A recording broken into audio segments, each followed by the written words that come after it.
Well, alright, Earthlings, welcome back to the Thundering Dice channel with you boys, the Thundering Dice Brothers, and today we are truly coming to you from outer space, somewhere in the 23rd century, maybe the 22nd century. Ian's actually going to tell us what century we're in, because today's stream of consciousness topic is going to be Star Trek, and possibly, specifically or broadly, however you want to look at it, what constitutes real Trek versus not real Trek, and Ian is going to be the gatekeeper of this, in fact.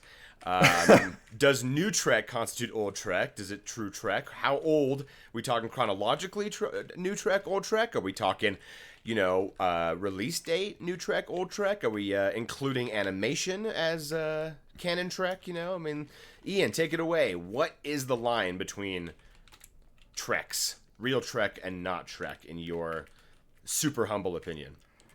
In my super humble opinion, I would say, well, obviously, OG Star Trek, in the original series, is going to be the benchmark of what is and what isn't Star Trek, in my mind. So we're talking, like, Monster of the Week episodes with, adventure and discovery, with some really high stakes that set the tone for how dangerous space is going to be.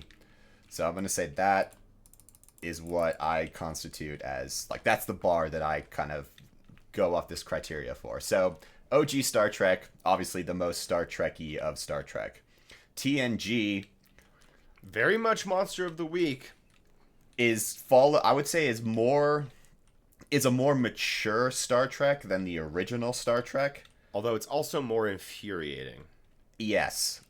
It has like, in the respect that, like, it is Monster of the Week, and there's only a few there's a few, double episodes, which that's completely fine, and then there is a few overarching bad guys, like, i.e. the Borg, which add an interesting amount of tension to the story, and I'm pretty okay with. The problem with TNG, in my mind, is the characters and how they're written. Because you can do a lot with Star Trek, but when you have a captain who is not allowed any type of personality at all, and is always calm and 100%, like, it basically as rational as a human can be, but with an amazing amount of arrogance and stubbornness. Whoops. Oh dear. I know, right? It is kind of infuriating, and then, like, Riker is like a two-dimensional playboy with, a gut problem, depending on what season. A gut problem? Yeah. Depending on what season you have a freaking cheerleader for a counselor who says the worst lines and has no real reason to, especially to be on the bridge right next to the fucking captain, is the stupidest place for a counselor to be. Let's be very clear, guys. This is not an indictment of the people portraying these characters. This is an indictment of the characters as written, unfortunately. Yes.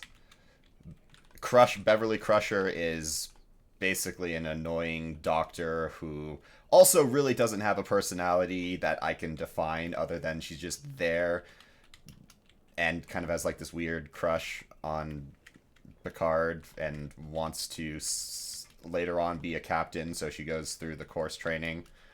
But think about all the exciting family dynamics we can explore with her son being on board, and Picard actually feeling responsible for his father's death, and him reconciling his feelings for Crusher while having also the guilt. I mean, there's a lot of, like, potential emotional interplay going on there that they build some stories around that give them some character and some personality, I would argue.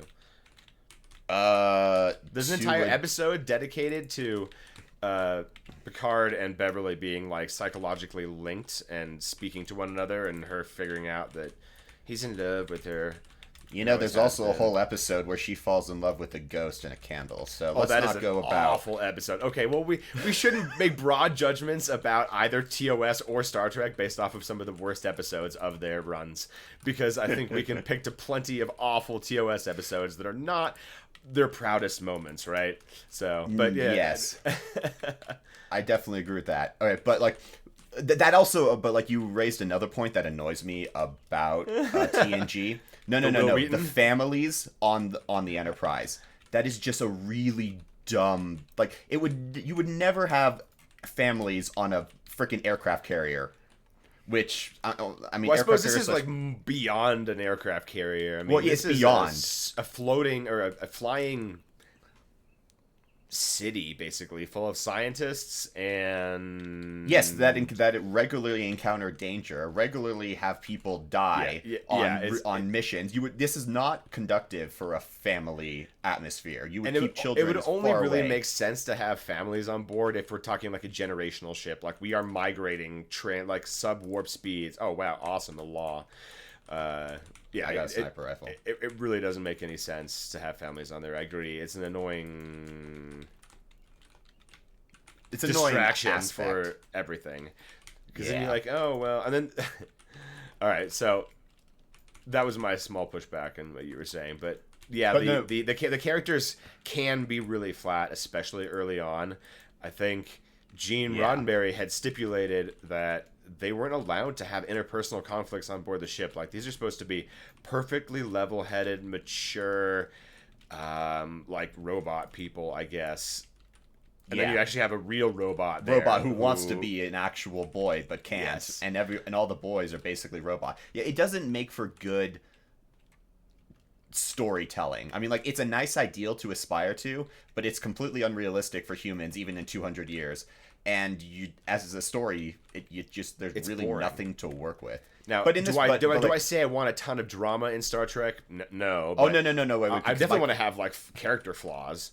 You know, Kirk was not perfect. Spock was not perfect. McCoy was not perfect. They have actual character flaws and biases, especially if you want to talk about a character that explores biases a lot. McCoy has a dismissive attitude towards Spock a lot of the times. Mm-hmm. He forms snap judgments about him that are always mostly assuming unfounded. The worst. Yeah, exactly. So he's he leaves like he thinks on one of the episodes he's like, you basically left Kirk behind, and were you and then so made sure that excited to get the command that you would sacrifice Jim's life? You know, that kind of exactly. stuff. Where we all know the last thing that Spock ever wanted was, well, specifically Kirk's command, but really in general any command. He never. Whoa, balls! There's a lot of zombies there. Thank God for insta-kill. He never actually tries to advocate for himself for promotion or command or anything like that. Multiple times he really like kind of actively turns it down. Yeah. Although we're going back to slightly far afield for what is and isn't Trek. Yeah. So so TNG is definitely Star Trek. Maybe a little more Star Trek than the original because it's a lot more grown up, but sometimes, as we already kind of demonstrated, that might be a little bit of a problem a lot of the times. But it's more professional. Let's just like leave it at that.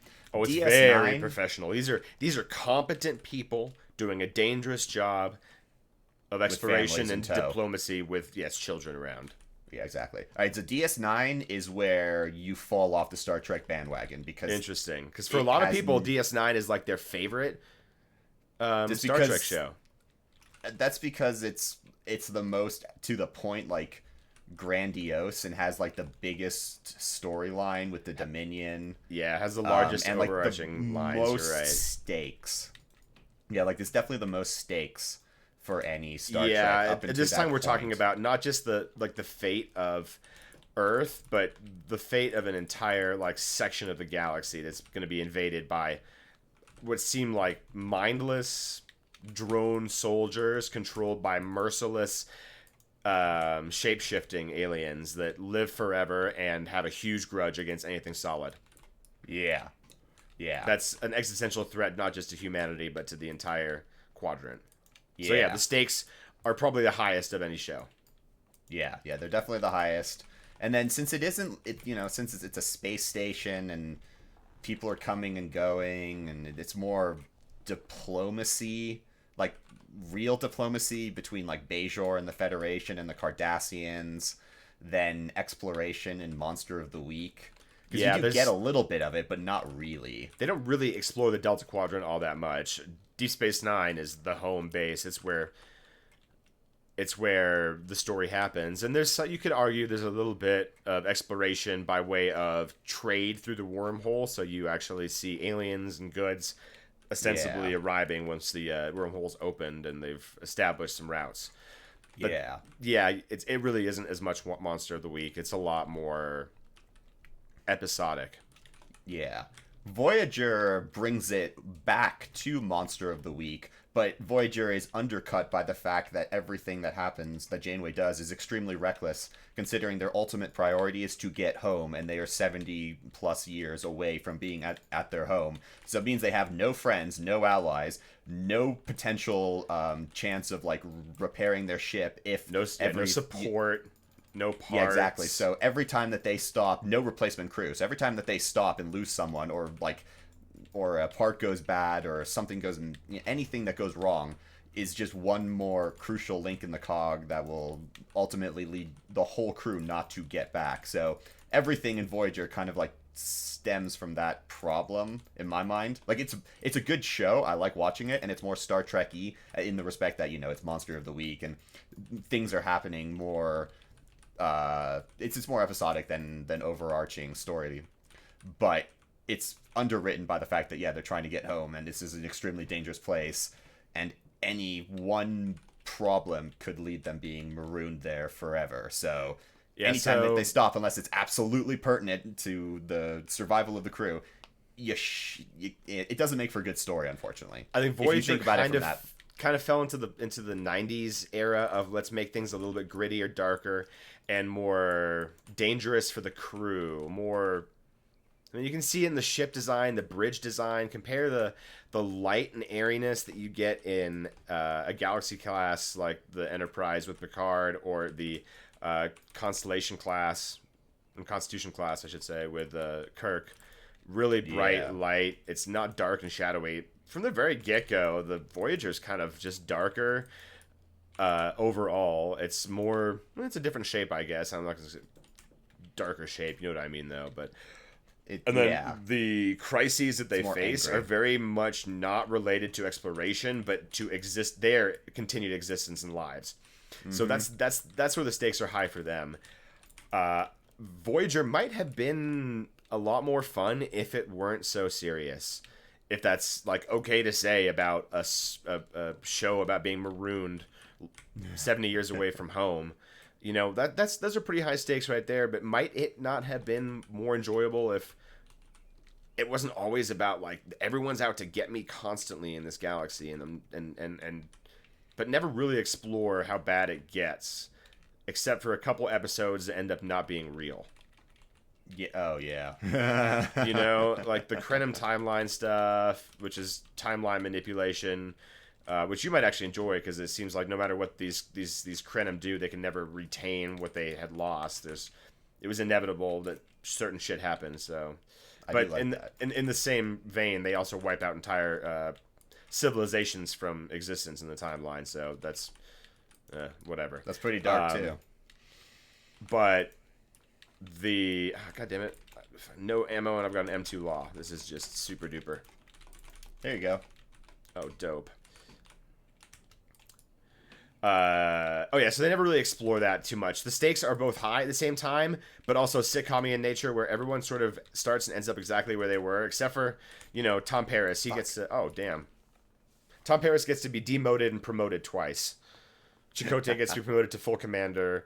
Tuvok gets to be promoted to lieutenant commander. Ensign Kim gets to stay the ensign because someone has to be the ensign according to Rick Berman. So sorry, kid.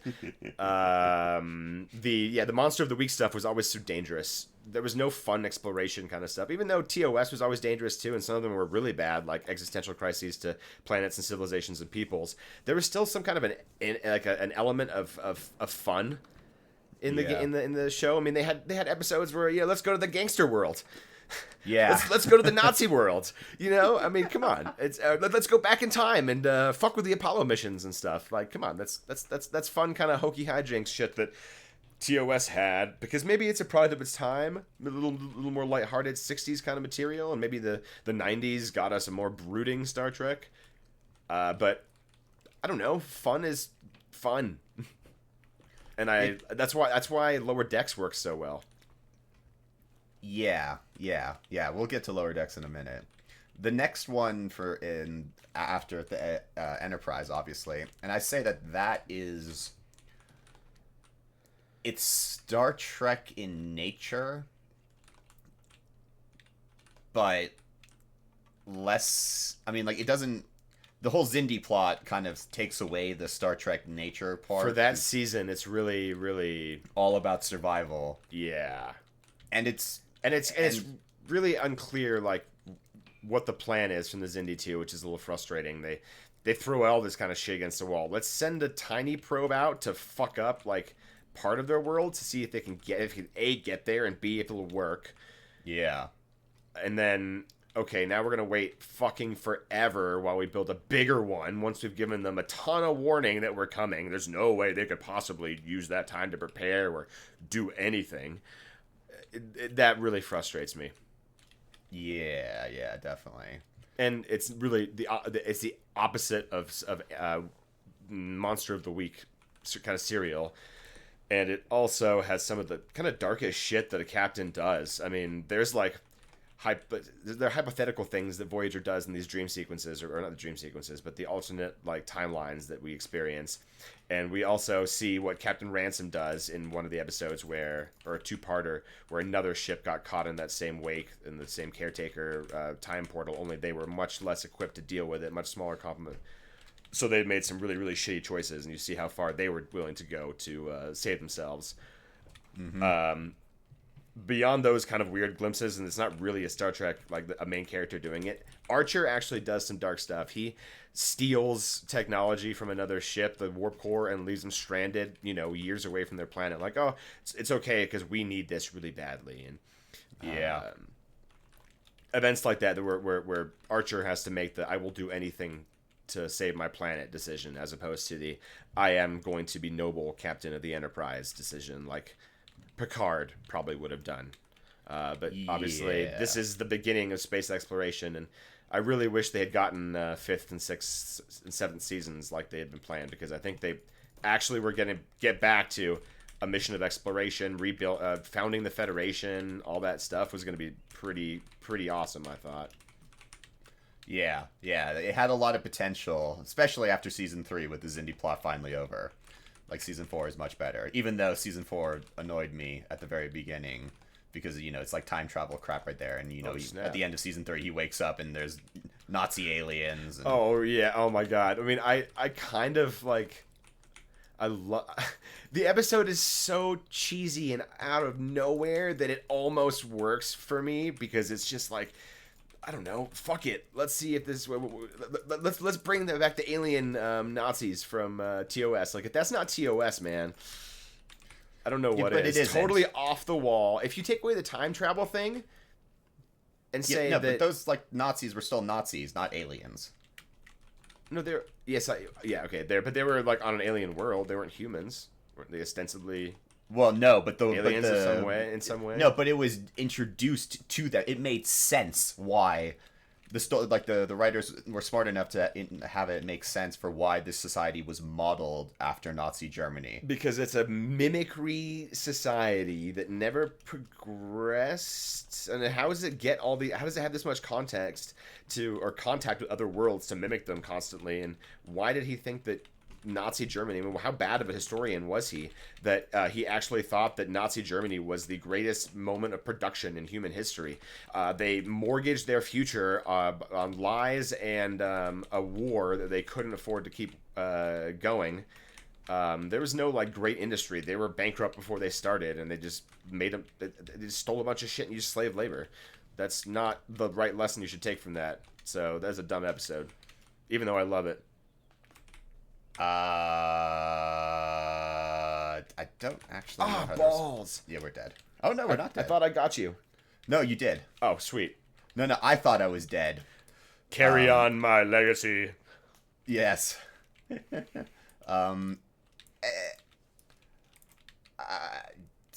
Okay, I could argue with this, but but you can't really argue with the fact that the historian took the wrong lesson from history and tried to bring the Nazi regime to. Oh no!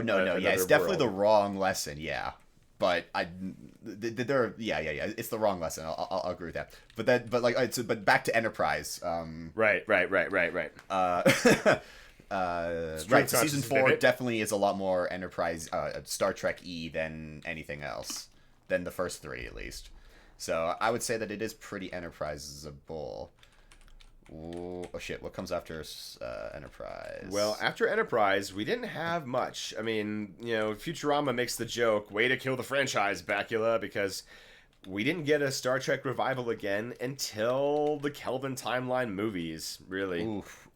And that's definitely not Star Trek. That's in any respect. That's just that's J.J. Abrams being like, I don't even know what to call it. But thankfully, it's in a different timeline, so we can just roll with that shite. I mean, I have to admit, when it came out in 2009 or whatever it was, I loved it seeing it in theaters. I loved it as an action movie. Yes. I don't think it classifies very well in the annals of Star Trek moviedom. I don't think it competes with the likes of The Wrath of Khan or The Voyage Home or The Undiscovered Country, for sure. Little point of clarification. It's a lowercase a, not an uppercase a when you say annals. I know. Just when you said that, my eyes just flared. I'm like, I have to say something about this. This is just I can't leave this alone. It really wasn't intentional, but I was not going to correct it because I thought it was funny.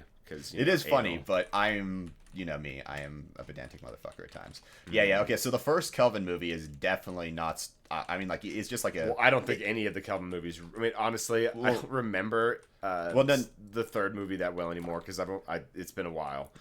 Well, the third movie is probably the best out of all three because it's the closest to Star Trek, which is not saying much because it was like, it was a rewritten script after a rewritten script, and Simon Pegg came in at the last second to try to salvage it. It was a clusterfuck.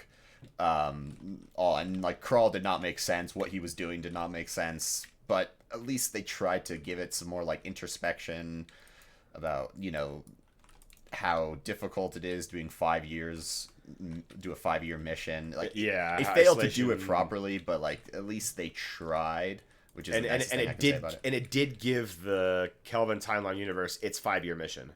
Yeah, and I guess the best thing you can say about the last one, whatever its name was, I'm kind of struggling to remember right now what they even called it. Star Trek Beyond. Yeah, that's what they called it. It was better than Into Darkness. Oh my god, Into Darkness was just really bad. You didn't like Benedict Cumberbatch and Badmiral, like duking it out against Spock and Kirk. Like that was not the most like introspective, deep, soul searching, exploring the galaxy and the depths of the human consciousness Star Trek for you? Because, man, I don't know. It really scratched that itch for me. Well, I guess you are more of a simpleton than I am. Yes, my brain only consists of smooth muscle tissue. No, yeah, Into Darkness. That was just bad. Like, I mean I kind of liked it when I first watched it. I was young and not thinking critically, but I remember liking it when I first watched it. But now I can't watch it without fucking cringing. Because it's just everything about Khan is wrong. Everything about the movie is wrong, actually. I don't even understand why they would try to recast Khan. Like, dude, it's so iconic. And if you're going to recast Ricardo Montalban, get someone from fucking Eastern Europe who looks kind of like him or sounds kind of like him or something. Like, when you recast Chekhov, you didn't look for, I don't know, a Swede. And when you recast McCoy, you looked, oh shit, you hired an Australian. Well, you fucked that up too. Yeah, but at least Carl Urban can fucking act. Yeah, I know. I mean, no. Whoa. I take that back. No, Benedict Cumberbatch can act. Absolutely, he fits the role. That's the way I meant it. Wow, that came out wrong. Nothing about Khan in that movie was anything like Khan in Space Seed, TOS, or in The Wrath of Khan. I mean, technically they share a name, but are you sure it's not spelled differently? Like, cause fuck. Oh my god, that's a lot of zombies. Why are we just fucking around? We should be running in circles. I'm going backwards though. That's a problem. Yeah, that's why I'm trying to course correct. I'm coming to you. Yes, I got caught in the stairway. Yeah. All right. So that's like the Kelvin movies. Oh shit. I really appreciate them bringing it back though, because here's what it did, for better or worse. It probably opened the door for the television renaissance, if you want to call it, that it did usher back in.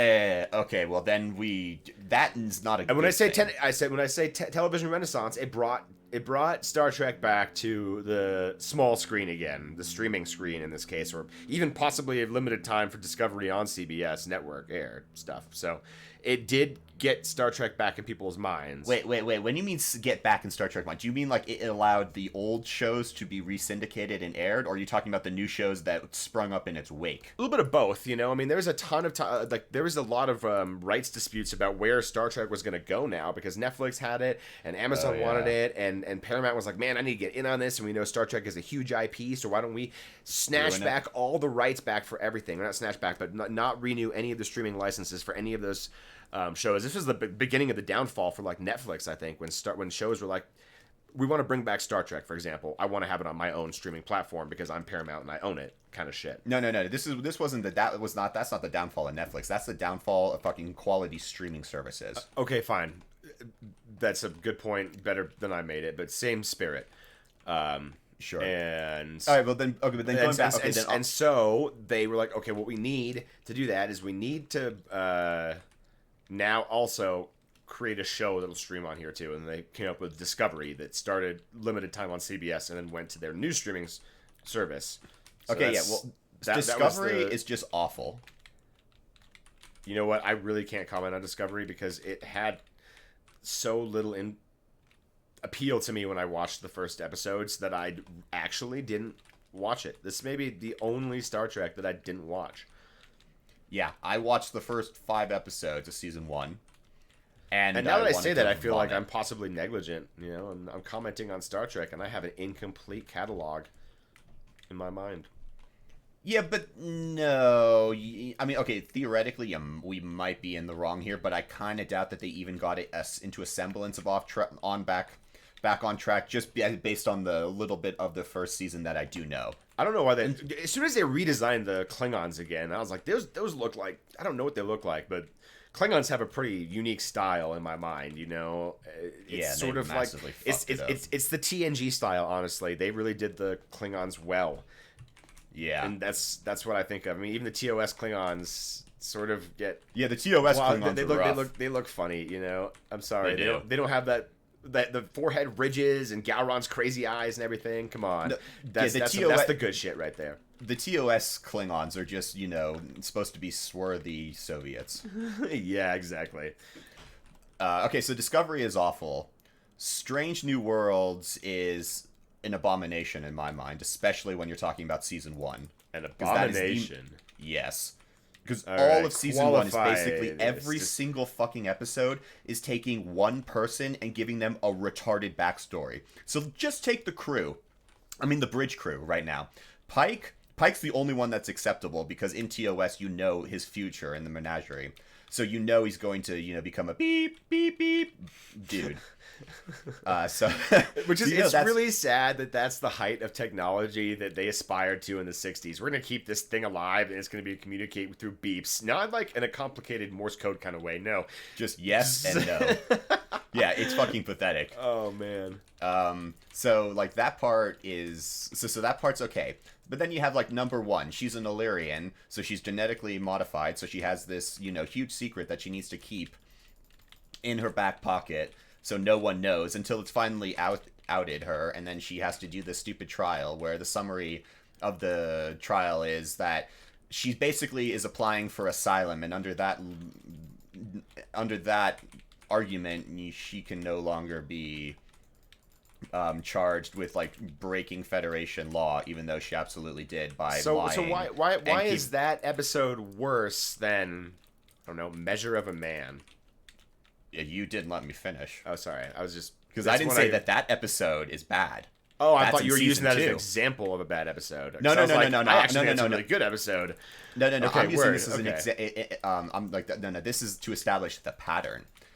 So that's number 1. The security officer, La'an, however you want to pronounce her name, just happens to be an augment from descendant from Khan Noonien Sung, which bridges a whole other problem in lore because, you know, no one knew that those people had vanished. It was kept deliberately off of the history books. You learn this in TOS. You wouldn't... shit, I had a couple other arguments on that one. So, like... So she has this huge backstory that also doesn't really do much for the character. The chief medical officer and the chief nurse have this massive war story. One of them is a badass assassin who is the butcher of Jagal, who killed a buttload of Klingons and didn't want to take credit for it. Come on, I would watch an entire show based around Mbenga and like a MASH like situation where he and Chapel are the main characters. I would watch the shit out of that. It wouldn't be Star Trek. It'd be like MASH in space, but I would watch the shit out of it. Yeah. Anyway, continue. So he also has a daughter with this incurable disease that he's keeping in stasis. It's transporter. It's like Mr. Freeze in Batman. There's precedent. Yeah, there's precedent. Yeah, sure, whatever. The chief helmsman also has this massive war story background with the Klingons, and being an infantry soldier, so she's got kind of PTSD to fuck. They all seem to be kind of battle hardened. Yeah, and they have either battle hardened or Uhura. Her family just miraculously happened to die in a shuttle explosion, leaving her all alone, making her feel aimless and wandering around the world in Starfleet to see if she can find a purpose. So the season and one she's full of self-doubt as well. Yeah, exactly. So each episode is full of each episode is basically, in season one picks one character and just gives them this massive backstory with the odds that every single person has all these things culminating together in the bridge crew is just ludicrous. Well, for comparison's sake, let's take a look real quick, because I don't disagree with you, but I do want to do this as a thought experiment. Let's look at the backstories that we know or think we know about the bridge crews of previous iterations. So let's TOS. Kirk has pretty normal upbringing in Iowa. His father was in Starfleet as well. His brother Sam dies on a research post, but this doesn't precede his captaincy. This is concurrent to it. Exactly. And his father lives to see him become captain of the Enterprise. He has a pretty normal upbringing. There's a lot of trauma there, is there? Correct me if I'm missing anything. Not that I can remember. And this is not Kelvin, obviously. No, this is not Kelvin Timeline bullshit. This is real. Now, Spock has a bit of a more traumatic background. It is actually cataloged somewhat in the animated show as well, which is still TOS in my book. Yes. Same writers. DC Fontana has her fingerprints all over that show. Yep. To its great credit. Yes. The animated show is definitely Star Trek.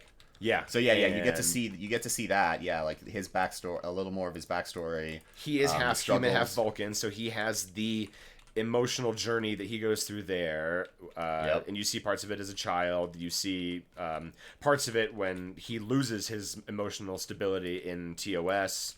There's a lot of stuff there that informs who Spock is. So he's got a bit of a backstory for sure. His father is a very, very high-ranking, well-respected member of Vulcan, including of its government. He's an ambassador, etc. So, big boots to fill. Yeah, he's got a weird half-brother who runs away looking for God and finds humor. So that's a thing too. Yeah, that's a thing too. We'll leave that one as an aside. All right, let's see. Sulu. Do we know anything really about Sulu's background? He fences. He fences. But I don't think, I guess he fancies himself a bit of a swashbuckler, according to the Naked Now episode, I guess. Yeah. McCoy. He's just a good He's a doctor, not a bricklayer, Jim, is his backstory. I think. Yeah, right? He's kind of a Luddite to a certain respect because he doesn't like teleporters, which I completely understand. But he does really enjoy modern medicine and technologies, so he's both with the times and also a throwback to country doctor sort of thing, rough country doctor from I don't know, the South. I can't remember where exactly he's from. Wherever mint juleps are popular. Yeah. And signet rings. Scotty is just a really good engineer who doesn't have a massive backstory that informs everything he does.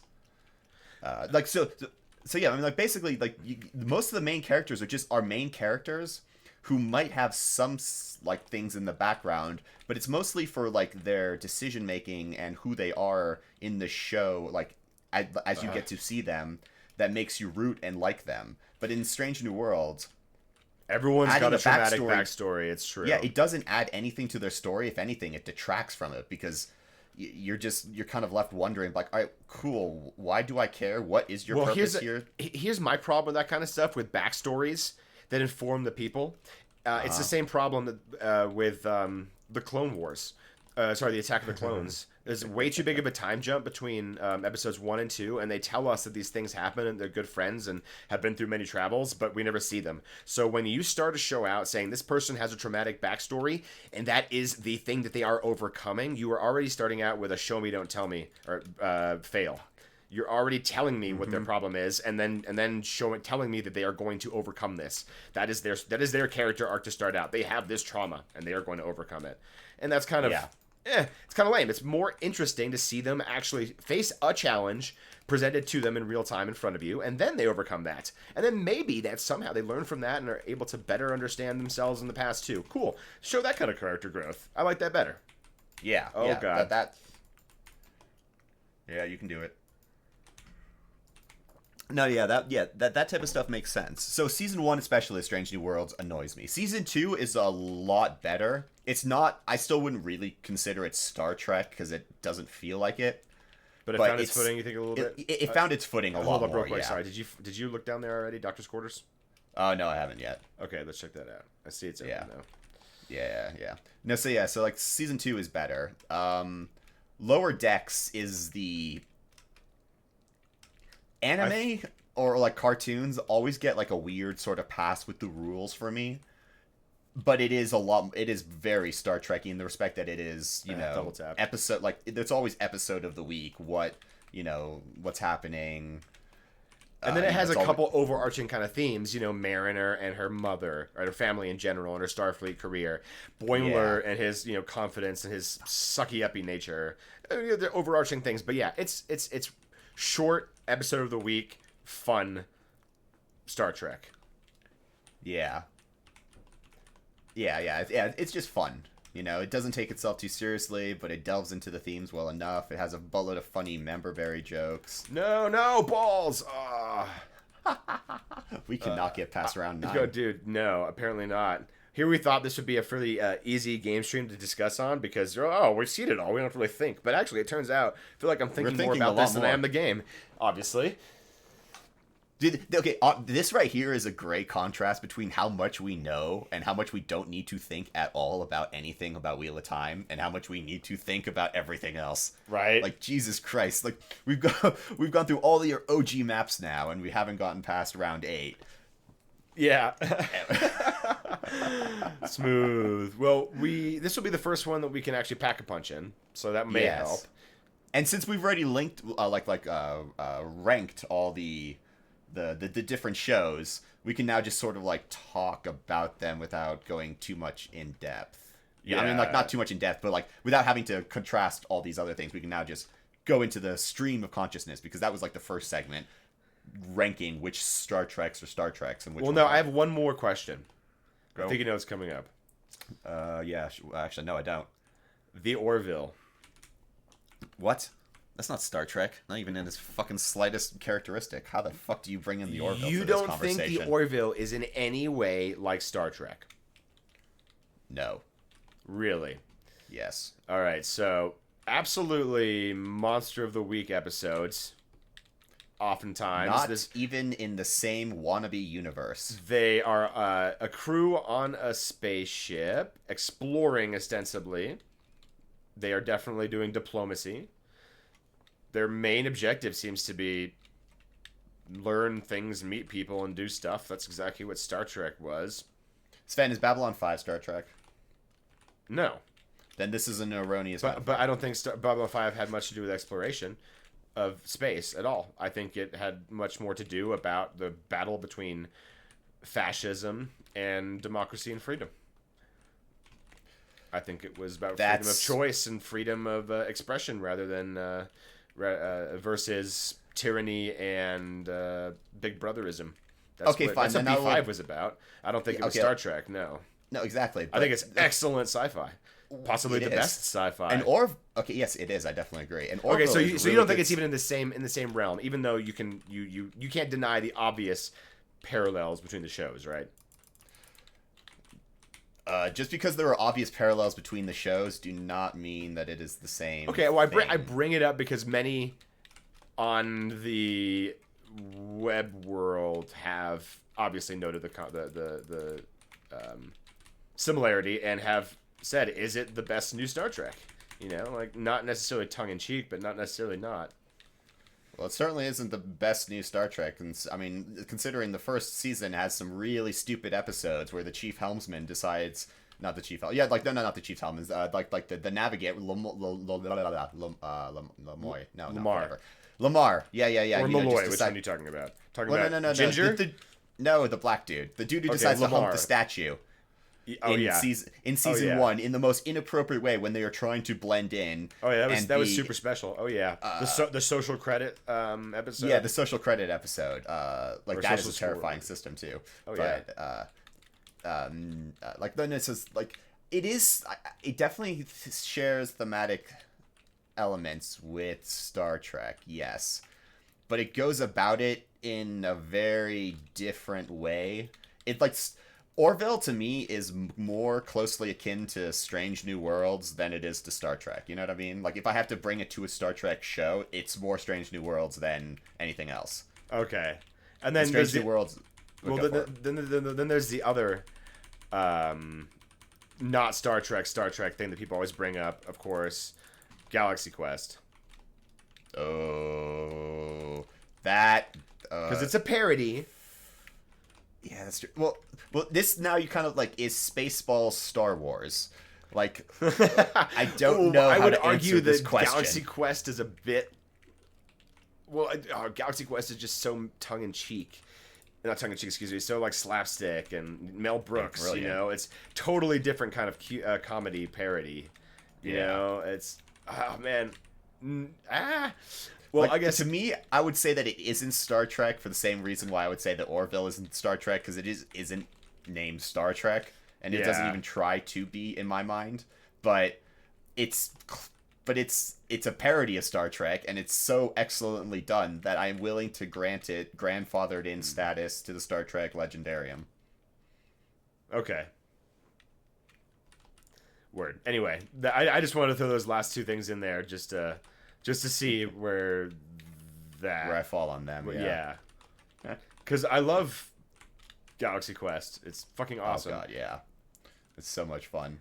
And and you talked about B5 too. I mean, I've got to say, if you had like gun to head, which show would I like? I'm stuck with watching B5 or DS9 or something for the rest of my life. It'd be B5. Oh balls. Jesus Christ. Oh no, shit. Don't do it. Don't do it. Don't do it.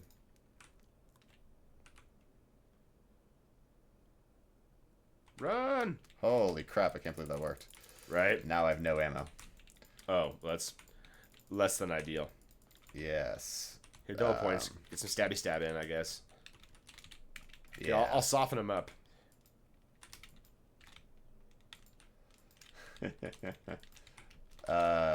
Shit. We were talking about Babylon 5 for a second. Yes. Which is not Star Trek. No. Oh, yeah. Okay, no. Like, if I had to choose between all Star Trek and Babylon 5, I'd choose Babylon 5, hands down. It was really, really hard for me to say that. That's why, I hedged my bet and said DS9, because that's sort of a no-brainer for me.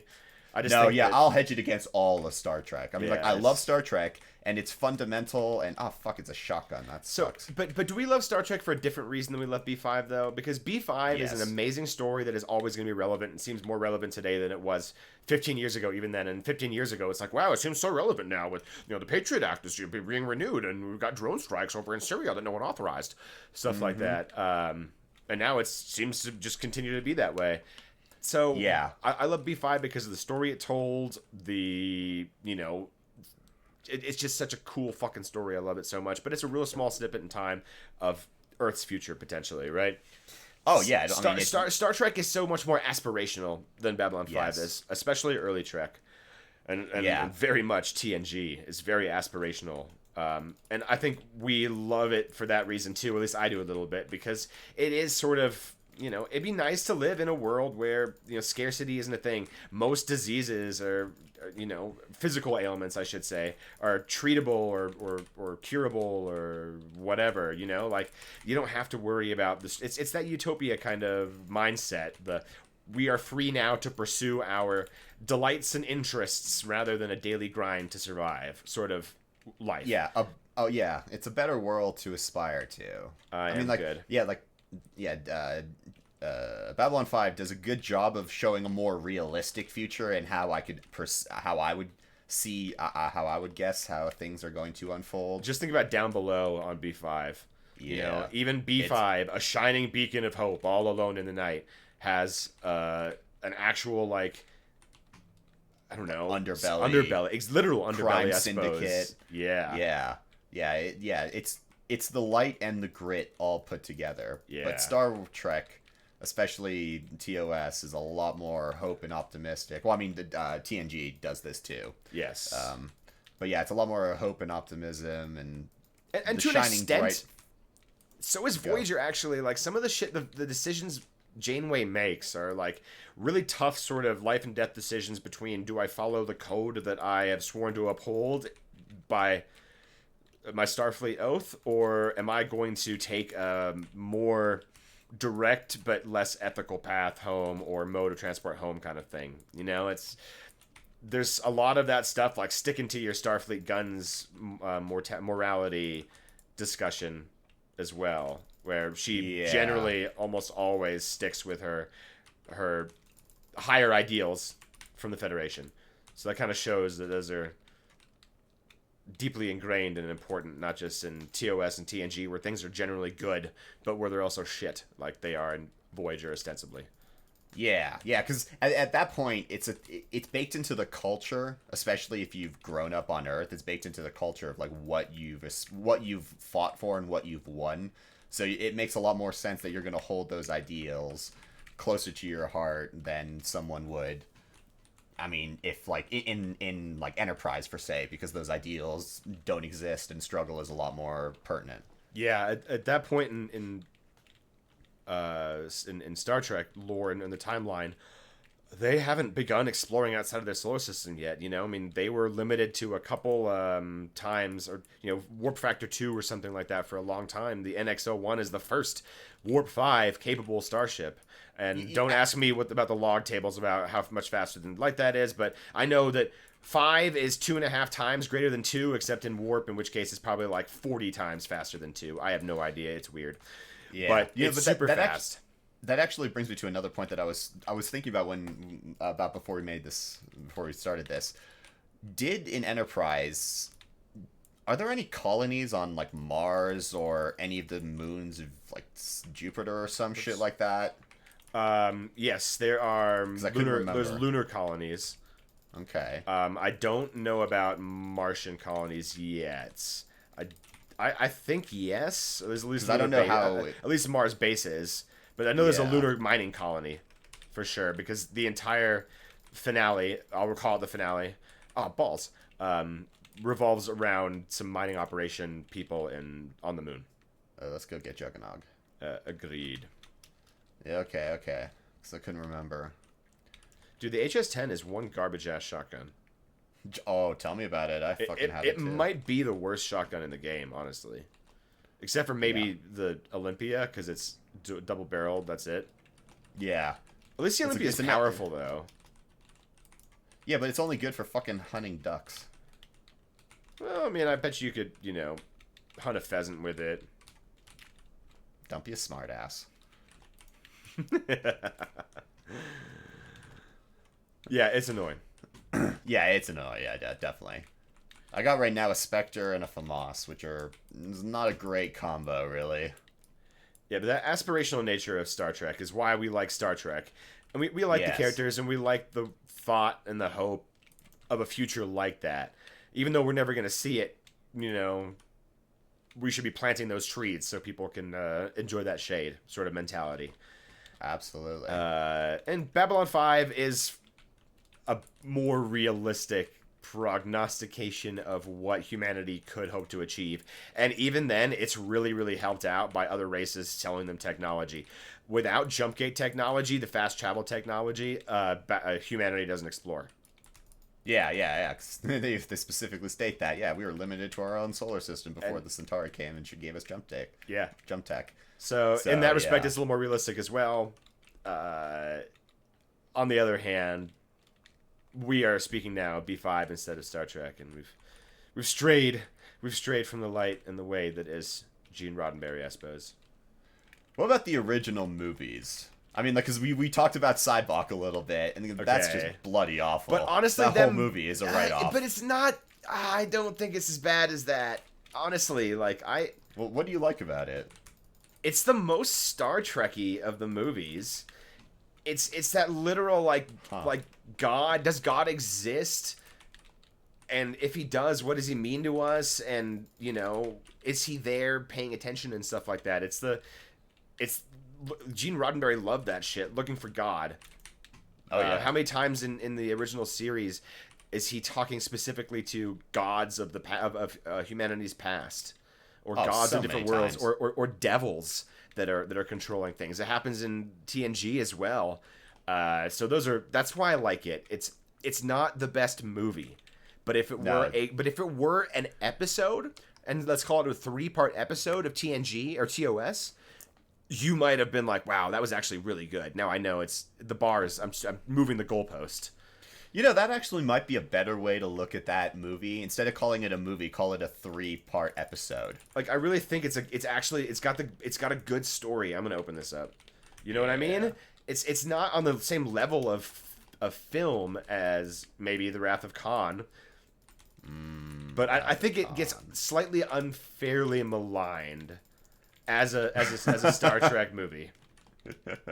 Unfairly maligned. Okay. I mean, you might be right. I'll have to rewatch it again. Because it's been a spell. And also, you have to remember that Shatner did not get very much cooperation with Paramount to do what he wanted to do. They really restricted his budget. Some of the CGI and the best space scenes are just real low rent. It's real sad. Yeah. But he did what he could with what they allowed him to do. But I don't. It's not a great film, but I think it's got a great story in there. All right. But I still think it's probably the weakest of the original crew movies. What's the best? Most fun to watch, most rewatchable. Definitely The Voyage Home. That is the most all right, so the stakes are technically earth-shattering. This is possibly an extinction-level event occurring that they are going to prevent. But, my word, the way that they do it is just the most fun ever. Let's go back in time, grab some fucking whales, repopulate species in the future, so they can tell this goddamn space probe what the damn well to do with itself. So awesome. Yes, and then some of the one-liners, I mean, come on. There be whales, Captain! Or, hello, computer. I mean, Scotty in that movie is just priceless. So I've traveled hundreds of millions, thousands of miles. I got a new kidney. Like, come on. Like, yes, we're going to save the world by, kidnapping some whales. A cetacean biologist is going to just jump in a transporter beam with us. Doesn't think that it's going to mangle our molecules at all. It won't be some weird Tuvix situation. Too big. Anyway, I really love a little too much LDS. Come on, it's gold from fucking start to finish. And at the end of the day, just like great television TV trope. Or movie trope, everything goes back to the way it was. Captain becomes captain of the Enterprise once again. The crew stays around him, and they fly off into the sunset with the new refitted Enterprise. It's fantastic. Well, he is demoted. Yeah, I know, but the captain is the captain he's always meant to be. It's a demotion, but it's what they all wanted. Come on, it's a happy ending. It's not even bittersweet. Everyone's stoked. Yeah, it's true. Everyone is pretty stoked about it. So okay, so yeah, where do you put that's my Wrath most of Khan then? That's the best film. Yes. It's the classic submarine movie in space. It's hunter killer, seek and destroy, enemies reuniting, grudges reopened, creepy bugs that control people's minds. Come on, it's awesome shit. It is. I definitely agree. I do like it. And then Search for Spock. That's a weak one in my mind. I really hate the Search for Spock things. needs to exist so that we can complete the Wrath of Khan trilogy, in my mind. Yeah. Because Spock dies, Spock gets resurrected, and they get home, and they go home. And then they reset and start their new voyage from there. Where's the box, by the way? I'm still rocking a CZ-75. It's up there on the balcony. Oh. I just got a ray gun. Oh, nice. Yes. Ooh, I probably shouldn't try it right now, though. Let's try and get a halfie at this round. I'm going to try and just run and do what I can with my CZ without dying. Yes. I am going to try to get to the teleporter. Ooh! Haha. So what about you? Where do those movies rank for you? They are well, some of them, like the Search for Spock is my least favorite. Okay. Because I mean, I don't like killing off a character and then having to bring him back in the next one for no good reason other than the fans wanted it. Like that's poor storytelling. I also think though that Spock makes the Star Trek universe better, and I will never not want him in it. Well, yeah, I don't disagree. Because out of the original, out of the original 4, you can't really lose any one of them and still keep the magic. No.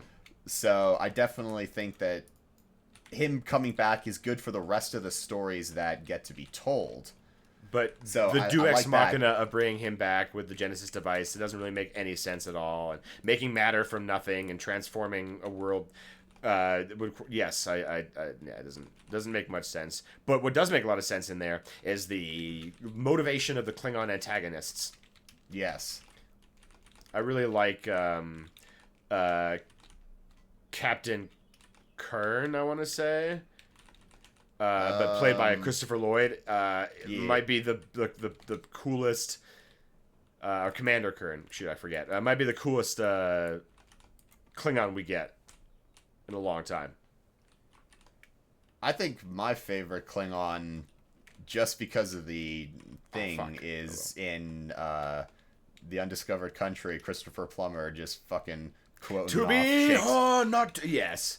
Okay, well, until you get to Christopher Plummer's Admiral Chang, Christopher Lloyd's Colonel Klang is epic. He's awesome. He kills David. Well, he doesn't. Well, he orders the death, I suppose. Yeah, but that is a brutal. Yeah, that is a brutal thing that happens there. So I guess in that respect, A Search for Spock is good. What about Cybok and the Uhura dancing in the desert moment? Did that do anything for you? That whole movie, I mean. I am not a huge fan of that. No, like the whole, as I said, like I need to rewatch the movie to remember everything, but what I do remember left a bad taste in my mouth, and I don't consider it much Star Trek-ness, so I think I'd probably say that one is going to be a lot. Probably, it might actually be worse than Search for Spock in my mind. It might be. I don't know. I'd have to rewatch it. I mean, so, I think it's got to be kind of at the bottom, and I kind of forgot to rank the motion picture. The motion picture. I was thinking the same thing now. So the motion picture is it suffers from its post-production. It's just so unnecessarily long. It's with all those panning shots of the Enterprise. It just, oh my god, they just drag on and on and yeah. That's where it breaks down.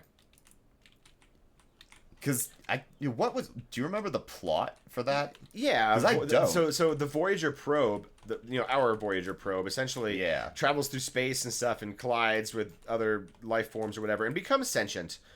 Okay. And it starts out with Kirk taking command of the Enterprise from the captain. It's kind of fucked up. He walks in and be like, Decker, I have experience with this stuff more than you do, so I'm taking command. You are now my first officer. Sucks to suck. And it's like, oh, okay. Well, fuck me, I guess. Yeah, this is happening. Yeah. And then and it's not Voyager, it's V'ger or something. It's weird. Yeah, V'ger, right. Futurama has a, depending on your definition of successful, episode where they have Voyager come back, but it's Voyager collides with a FCC satellite and becomes a sentient censoring machine. Censor thing. Oh no, no, it's a successful episode. I love that episode. It's great. It's kind of hokey, but it's hokey. It's definitely but it's a play really funny. on the whole movie, or at least the concept that brings it out, that starts it out. So I really need to watch the director's cut, which I actually have, by the way. So we should oh yeah, we should invest some time in that and take a look at that. Maybe do a little critique of that. But back to what you think about those. We've got which ones do you still need to rank? Most of them, actually. I think. Yeah, most of them. Like I'd say, Wrath of Khan is going to be my favorite. You want to pack a punch something? It's open. Yes. Although all I have is a Wunderwaffe and an STG-44. But the Wunderwaffe is really dope pack punch, and the STG-44 is actually pretty good too. I got the STG-44 because I need something that's combat, like running around, and yeah, the Wunderwaffe just isn't that. Isn't. I can pack a punch it soon. Yeah, it's a good ancillary weapon, but not your primary. It's a good line him up and mow him down weapon. Yeah. So, like, Wrath of Khan, I'm going to say, I mean, I agree also, like, best movie, but also my favorite. Okay. Minus the Genesis fair. Planet bullshit. But the beginning of it, at least. So yeah, that's the thing. The Undiscovered Country is... No, The Voyage Home is going to be my second favorite. And then The Undiscovered Country is probably going to be my third. Though that the plot holes in Undiscovered Country annoy me. Yeah, you kind of have to just accept it. That there's some stuff that's really questionable. Like how easy their escape is. Even if they had inside help, it still doesn't make any sense. Yeah, no, it's absolutely ludicrous. Like there's just tunnels everywhere, and then the fact that no one can tell the difference between Kirk and Kirk there, and yeah, like all Kirk would have and the to whole say, thing is just a convoluted plot to have them killed. Like, why don't you just kill them in the prison? Like, what proof do you need? You're Klingons, and they ostensibly killed your Chancellor. Just put them in prison for the performance, and then have them slowly, subtly or not so subtly, be executed or lost or whatever. I mean, fuck. Just have one guard or one prisoner shank him. But instead they're like killed while trying to escape. Clever. No one's gonna think to trick that. Blah, blah. Like, yeah. But it's still such a good. I mean, I think Sulu sums it up best at the end. It's good to see you in action one more time, Captain Kirk. Boom. That's what that sums up my feelings about it anyway a little bit. Yeah. That's a pretty good way of summing it up too. I think I agree. I feel like I'm missing a movie right now. I don't know which. Damn. Let's see. You've done Motion Picture, Wrath of Khan, Search for Spock, Voyage Home, Final Frontier, and The Undiscovered Country. That's all 6. The Final Frontier is the one that I didn't. That's number 5. That's a Cybok one. Oh, right. I forget, yeah. Since I haven't watched it fucking forever. The name of it. Okay. Oh, yeah, so yeah, I guess I did. And then the TNG movies. Ooh. All of them suck. First Contact is the best. The best. Nemesis is just really man. awful. Tom Hardy, like, oof. No, not to Tom Hardy's like detraction or anything. It's just, man, that movie he's just given work. nothing to do. And the whole like remans and stuff was just really dumb. Yeah, having part of the balls! As soon as I pack a punch, then I screwed myself over by running with that pack a punch gun. That's not appropriate for clearing zombies out of my way. Ooh, yes. Well, I will try to get to you. Yes, please do, because I do have a Pack-a-Punch SCG and a Pack-a-Punch Wunderwaffe, and we actually got to round 16. So Yeah. Yeah, the TNG movies, I have to also say I haven't seen them as many times as I have the TOS movies, just like I haven't seen, well, the Kelvin movies, I guess, as much. But I've seen them technically sort of more recently because they came out in the theaters more recently. I don't know. First Contact, I like, and yeah, First Contact's okay. Beyond that, though, I mean, Generations was... Oh God, was rough. You know, the whole like the way they had Kirk die was just so disappointing. Kirk should have died on the helm of the Enterprise. He was always destined to die on the Enterprise. Why do they have him die in some in the Nexus world? so disappointing. You know? Yeah. God. Yeah, give the man a fitting adieu, not a pathetic, nursing home death. You ask young Shatner how Kirk dies. I bet it would not be that way. I bet he says, in the captain's chair. Yeah, absolutely in the captain's chair. And I think all the fans would have been disappointed if in 1970 he had not said that.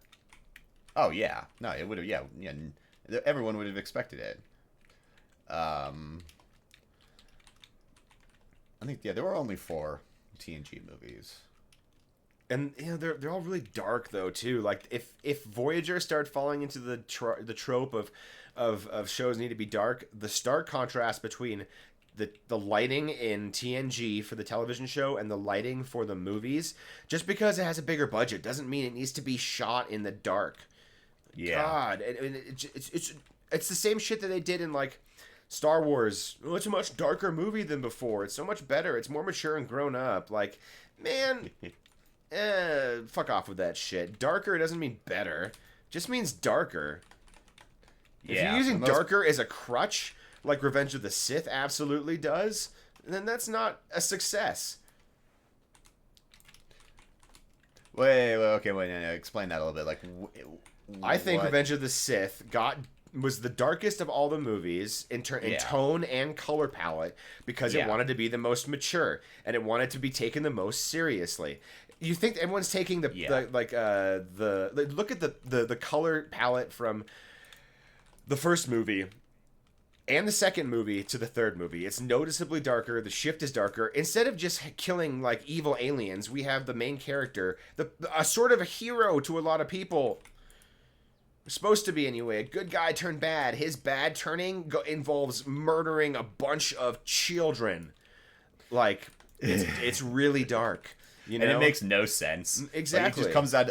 No part of Anakin's character just screams he's down mass to murder murderer, children. child murderer. God damn. Yeah, even when with the excuse he's doing it to save his wife.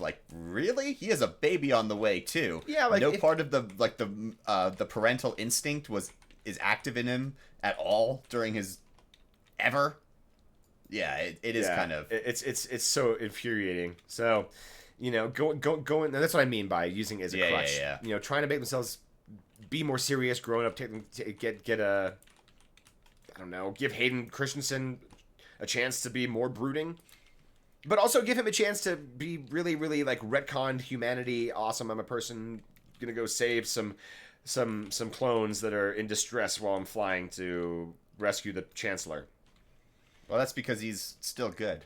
Yeah, I know they had to really, really hammer that down our throats because the last episode you saw him do a bunch of terrible things to people. So, anyway, we're once again we've transmigrated away from one universe into another. Only slightly. We've gone from hope and realism to space witches. Yes. Now I've sort of lost the plot of what I was saying or what we were talking about, but that's right. Oh, the TNG, movies are all dark and gritty. Just or you know how we were talking about Picard being very stolid, very measured in his approach, very thoughtful, very philosophical, very eloquent, all those things. In First Contact, he has a scene where he destroys part of his ready room and yells about it and talks about how much he needs to preserve the Enterprise and stuff. It's really weird, egotistical, and out of character for Picard.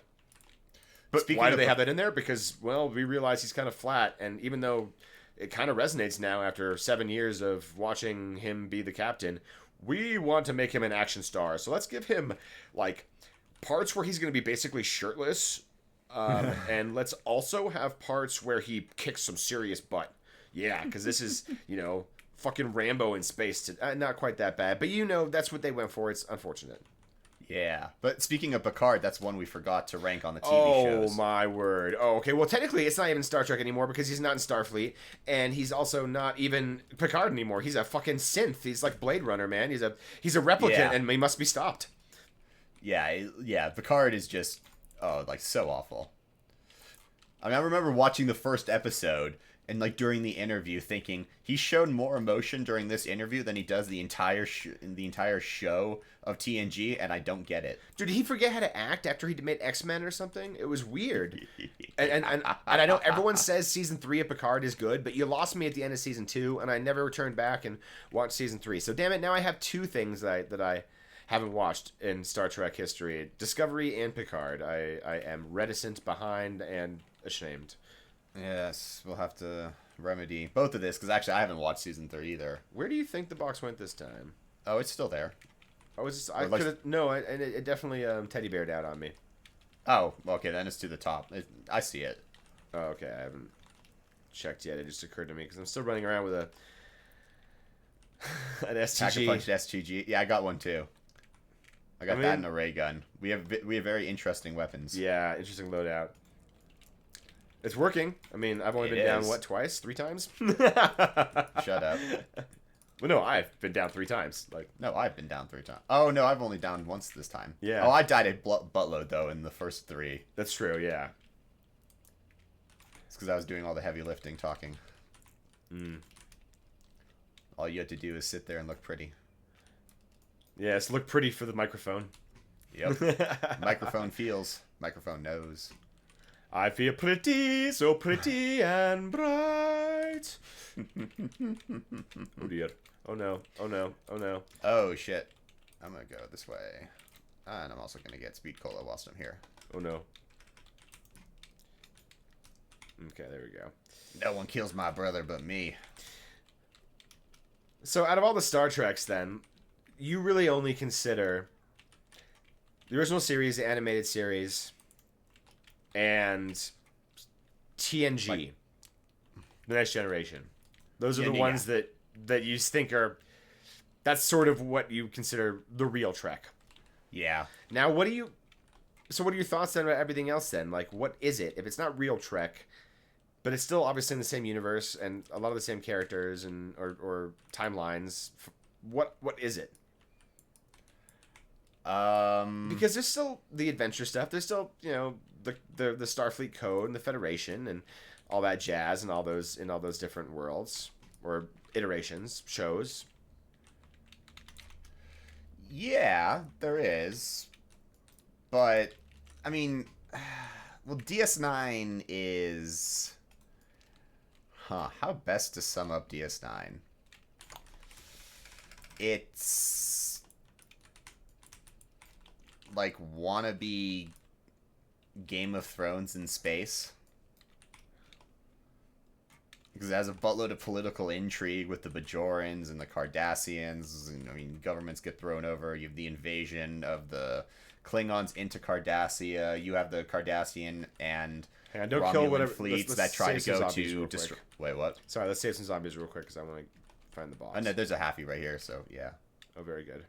Let's go find the box. Yeah. By meal kit first. So I don't know. Yeah, like DS9 is more like Game of Thronesy, wannabe before. Okay, so it's more political intrigue. It's more maneuvering and gaining power and influence. Very good. Yeah. There's other. Let me see. It might be actually right here. Oh yeah, it's right here. Nice. Voyager, as I said, is closer to Star Trek than DS9, but since they're, running for they're trying to get home. Oh yeah, I'll try. Since they're trying to get home more than anything else, a lot of their, let's just call it side quests, seem not the smartest idea. There's coffee in that nebula. Yeah. Which just means I need dilithium and that powers but if she needed some kind of powers stuff. I don't remember exactly what the context of that quote was. Yeah. I know it wasn't actually coffee. No, but it demonstrates it. You know, another thing that it has in common with, at least TNG, you've got the character of the non-human crew member. In this case, you have the Doctor trying to learn how to be sentient, essentially, through circumstances being forced upon him. And then you have Data, who's doing the same thing, but by choice. You know, he's learning how to be, or wants to become more human, wants emotions and all that stuff. So you've got the exploration of what it means to be, what is the soul or nature of humanity, and what makes you sentient or worthy of, you know, being deemed like alive, sort of thing. That's measure of a man. Yeah, those are interesting things. And then of course Voyager plays that with Seven of Nine a little bit, not in that way, but a human become Borg, become human, and her return to humanity allows you to explore humanity. So those are interesting characters that all three of those share in common. And Spock kind of fulfills that role a little bit too, because he is the half human, half Vulcan, man of two worlds, sort of not at home in either, really only at home in the Federation. And his struggles with emotion and his identity allow us to explore humanity as well. So they all have that in common. They have a character that is a sort of outcast, non-human, through which we critique and explore what we think it means to be human. So what role does Odo then fill? Because he definitely doesn't do that. Odo he claims that he wants to be more human. No, he doesn't really, though. He doesn't want to be human. No, he's kind of like, humans are weird and I don't get it, and I'm forced to wear their like shape and I'm never comfortable in it. So we don't explore humanity through him so much as, I don't know. That's interesting. He's just a character in DS9. You know, he's an interesting character. He's a bridge between, you know, an eventual bridge between the main boogeymen, the founders, and the Alpha Quadrant. Oh, sorry, we can kill the zombie now, right? I'm done. Yeah. Very good. Well, ironically, he's the bridge, but he's also the delivery weapon, because, you know, Starfleet literally implants him with a fucking bioweapon to kill off all the founders. Okay, so another thing, we get Section 13, the sketchy, behind-the-scenes, underworld, secret service of the Federation. Yeah, Section 13 is an interesting thing. And I think, like, Section 13, in my mind, actually is, like, a real necessary part of Starfleet, because Starfleet, in it, like, its ideals don't allow it to survive, in my mind. Yeah, how would it survive without... You need a shady organization that's willing to do the dirty work. The Federation may be idyllic, but they live in a non-utopian universe. The galaxy is big, and the Federation is just one part of it. The Cardassians don't give a fuck about your morality. The Andorrans have very different morals. The Tellarites are very different. And those are just like the three big first founding members of the Federation outside of the Vulcans and the humans. And fuck, even among humanity, I don't believe that 300 years or 150 years is enough time to actually erase moral differences between cultures in our world. No, absolutely not. You will never convince me that 150 years and another world war is enough to make Muslims and Christians love each other unconditionally and not want to kill each other ever. That kind of evolution has got to take more than... What, at best, 5 generations in 150 years? Maybe 6 or 7, I guess, possibly, but not fucking, not long enough to actually create, like, that kind of change, right? No, it's too seismic to, especially when we were talking about religions becoming okay with each other. They're gonna, at best, you'll get a chill out period after the radical period, kind of the way Christianity is now, rather like in comparison to, you know, Islam.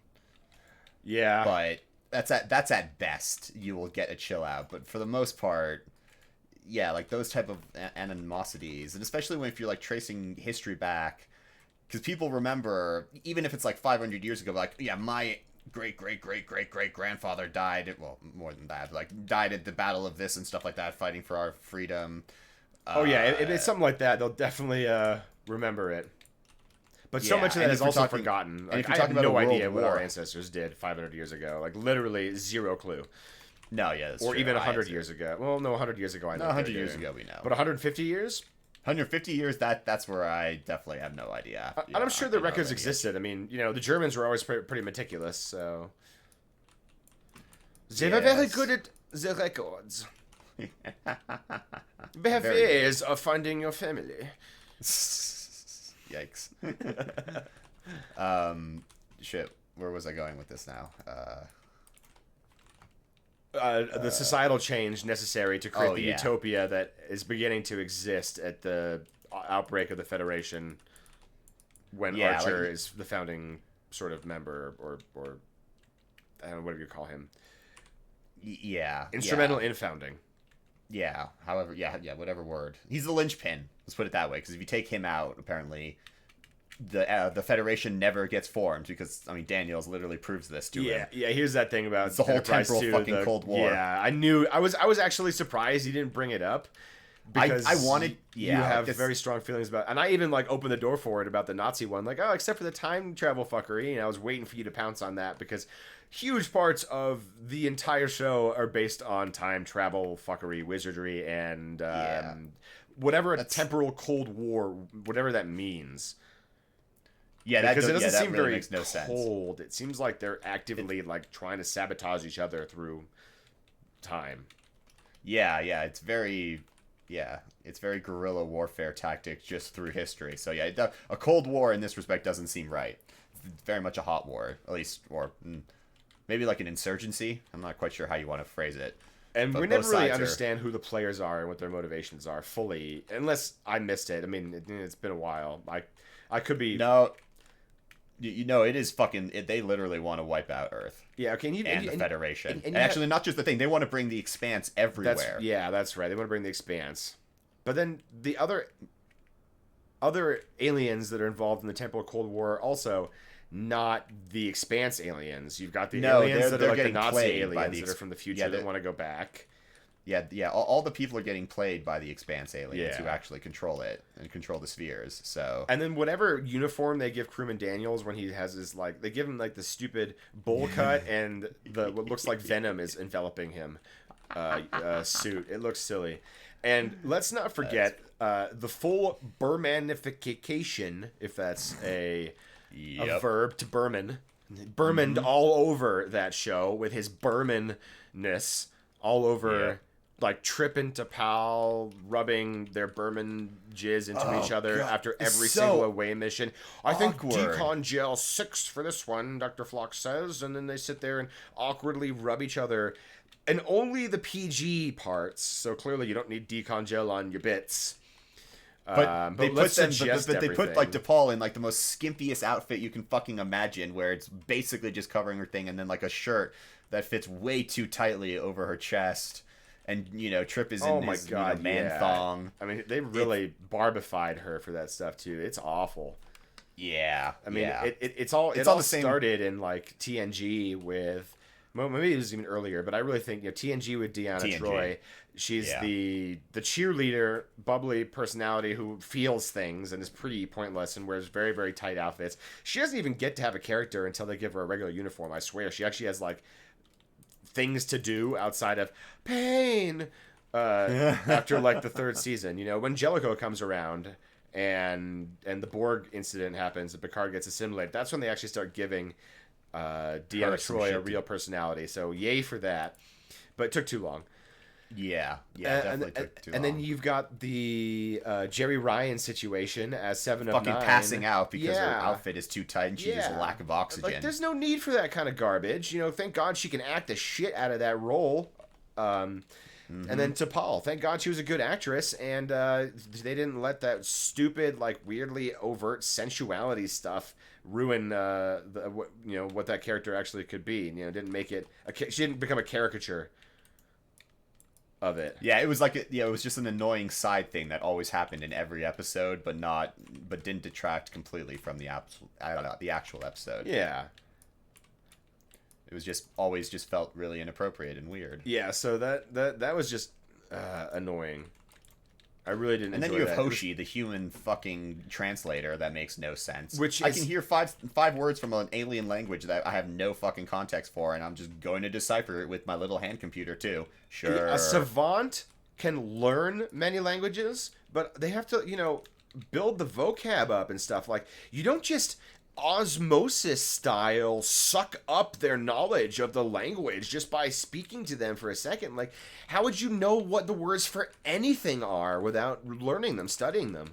Like, you can learn the patterns of the language, probably, like the grammar structure, but if you applied the grammar to English, okay, fine, but now what are the words for space, table, peace, hello, goodbye, don't shoot, we come in peace, I'm having a bad hair day, I don't know, like... And this is assuming you can even put the grammar... Oh, balls. Yep, I knew I was dead. Oh my god, I jumped right on top of you, and there was a billion zombies right there. That was a much better round, though. Yes, a lot better. Pretty even on headshots. Well, I think that's a pretty good length. That's a good stopping point, I think. Yeah, holy cow. Because we definitely, we went through all the Star Treks and even bled over to Orville, Babylon 5, Galaxy Quest, Spaceballs. We definitely on the realm sci-fi proper here. Yeah. Well, guys, thank you so much for tuning in to another Stream of Consciousness with me, Sven, my brother Ian, Thunder and Dice Brothers. Please check out our other videos. We got plenty of fantasy and other nonsense, but until we see you again, don't forget to comment down below, hit that like and subscribe button. Just give us that little bit of support. We appreciate it. And if you're feeling extra generous, slide on over to our Patreon and consider following there too. And until next time, guys, sayonara.